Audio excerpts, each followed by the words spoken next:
Hello दोस्तों, स्वागत है आपका मेरे YouTube channel histories and mysteries में। लास्ट वीडियो में मैंने आपको बताया था कि कैसे अफ्रीकन इमली का पेड़ जो होता है पैरानॉर्मल सुपरस्टिशियस अंधविश्वास और स्पिरिचुअल वे में जो इसका इम्पोर्टेंस है वो उसकी जानकारी मैंने आपको दी थी।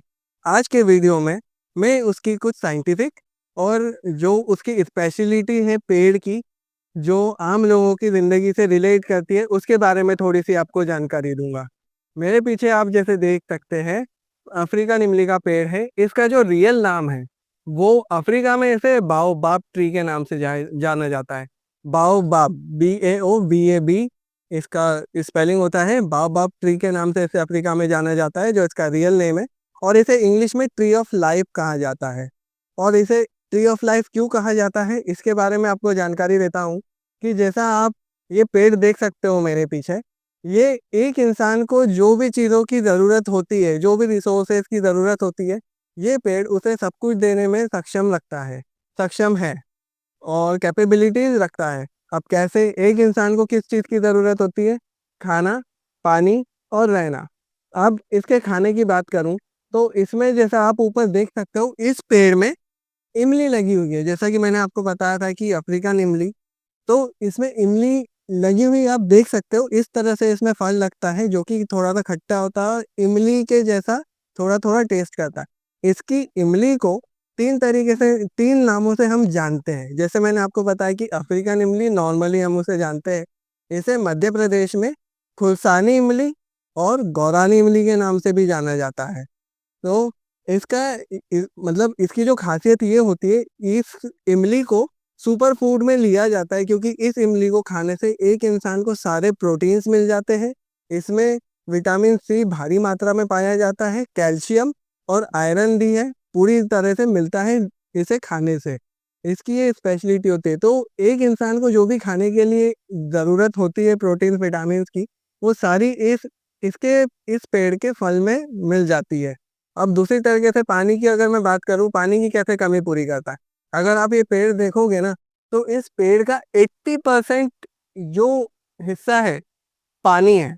मतलब इसका जो तना आप देख रहे हो इतना मोटा है, इसलिए रहता है, ये पेड़ इसलिए बड़ा रहता है, क्योंकि इसका जो तना रहता है वो आम पेड़ की तरह कड़क नहीं रहता है, स्पॉन्जी रहता है, जो कि इसकी जो जड़ रहती है बहुत फैली रहती है, ज़मीन से पानी को सोख के अपने तने में स्टोर करके रखती है।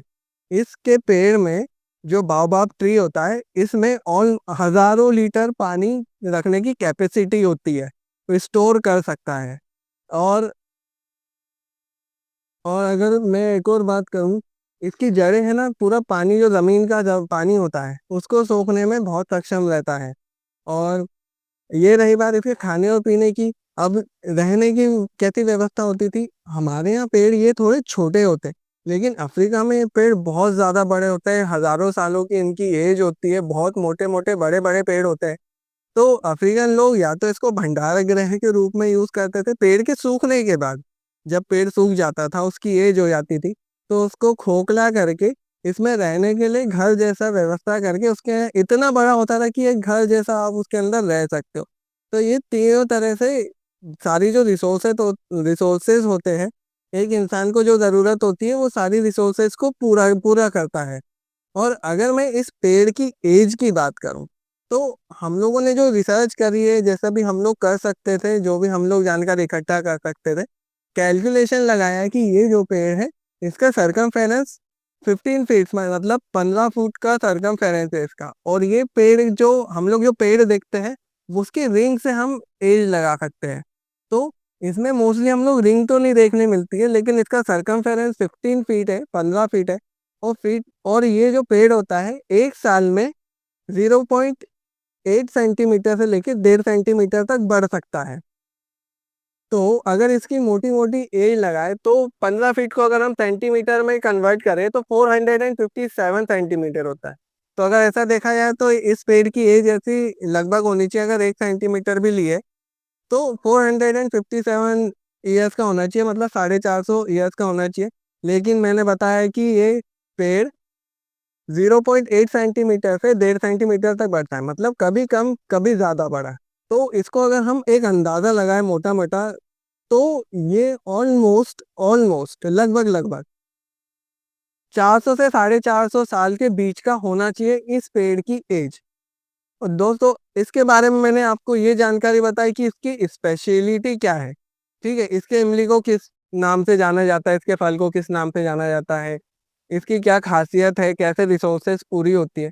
अब मैं इसकी बात करता हूँ, एक अंदाज़ा लगाते हैं कि ये पेड़ यहाँ पे आया कैसे होगा।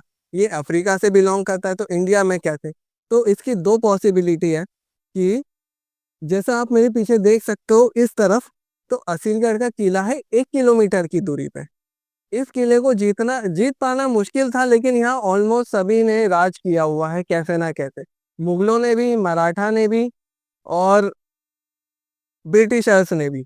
तो अब यहाँ पे जैसे देश विदेश के लोगों यहाँ पे आए तो देश विदेश के सैनिक भी होते थे, अपने साथ खाने पीने की चीज लाते थे, फल फ्रूट्स, खाना बनाना सब उनके साथ रहता था। तो वैसे ही कोई विदेशी सैनिक यहाँ पे रुका होगा, क्योंकि किले में तो रखने के लिए इतने लोगों के लिए जगह नहीं होती थी, तो नीचे ही रहते थे।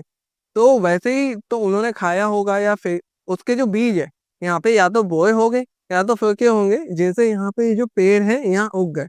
और आप एक चीज नोटिस कीजिएगा कि ऐसे जो पेड़ है, ये जैसे बाओबाब ट्री है, अफ्रीकन इमली का ट्री है, पेड़ है, तो ये यहाँ पे जैसे पाया जाता है, तो ये एक हिस्टोरिकल प्लेस के पास पास ही पाया जाता है।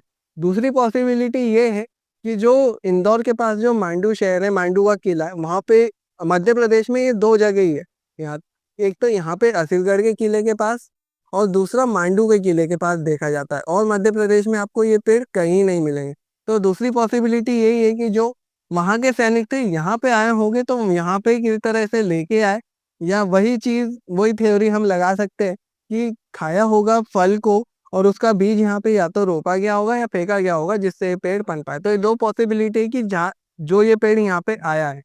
और ये पेड़ जो रहते हैं, इस तरह के पेड़ आप और भी देखने को मिलेंगे आपको, वो भी सारी हिस्टोरिकल प्लेस के पास ही। आप ध्यान दीजिएगा, अगर कभी आप जाओ कहीं घूमने तो आप ध्यान दीजिएगा कि ऐसे हिस्टोरिकल प्लेसेस के पास आपको ऐसे कुछ ना कुछ अलग चीजें आपको देखने को मिल सकती है। जैसे कि हमें ये पेड़ यहाँ पे देखने मिला और सोचा कि आपको इसकी जानकारी थोड़ी सी शेयर करनी चाहिए। तो दोस्तों ये थी बाओबाब ट्री की थोड़ी सी जानकारी जो हम लोगों ने इकट्ठा करी है और आपके साथ शेयर की है। अगर आपको ये जानकारी इंटरेस्टिंग लगी हो तो आप मेरे चैनल हिस्ट्रीज एंड मिस्ट्रीज को सब्सक्राइब करें, इस वीडियो को लाइक करें, शेयर करें अपने लोगों के साथ, ताकि आप लोग कुछ नए जानकारी देख सकें। और अगर आपने कहीं कुछ ऐसा देखा हो, या आपने कहीं विटनेस किया हो, कहीं गए हो, आपने कुछ अलग चीज़ देखी हो, तो आप कमेंट करके शेयर ज़रूर करें कि आपने कैसा देखा है। और या यही पेड़ आपने किसी और नाम से भी कहीं पे देखा हो, इसका फल खाया हो, तो आप शेयर ज़रूर करें और कमेंट करके ज़रूर बताएं। इस वीडियो में अभी के लिए इतना ही। नेक्स्ट वीडियो में आपके लिए और एक इंटरेस्टिंग चीज़ और इंटरेस्टिंग प्लेस लेके आने की कोशिश करूंगा अच्छे से, जिसमें जो इंटरेस्टिंग जानकारी आपको मिले। इस वीडियो में इतना ही। आपका दिन शुभ हो। आप सबका बहुत बहुत धन्यवाद।